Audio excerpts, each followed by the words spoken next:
म बालेन्द्र शाह नेपालको सार्वभौम सत्ता र राजकीय सत्ता नेपालको सार्वभौम सत्ता र राजकीय सत्ता नेपाली जनतामा निहित रहेको नेपाली जनतामा निहित रहेको नेपालको संविधानप्रति नेपालको संविधानप्रति पूर्ण वफादार रही सत्यनिष्ठापूर्वक प्रतिज्ञा गर्दै ईश्वर, देश र जनताको नाममा शपथ लिन्छु कि प्रधानमन्त्री पदको जिम्मेवारी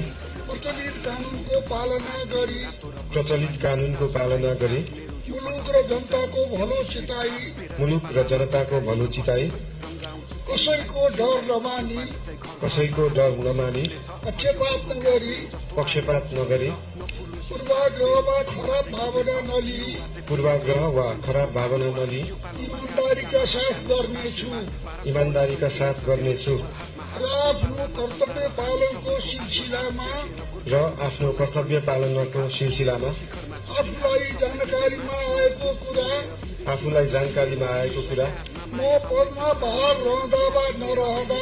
म पदमा बहाल रहँदा वा नरहँदा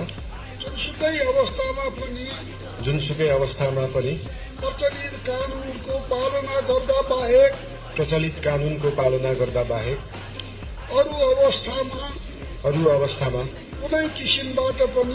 कुनै किसिमबाट पनि प्रकट वा संकेत गर्ने छैन।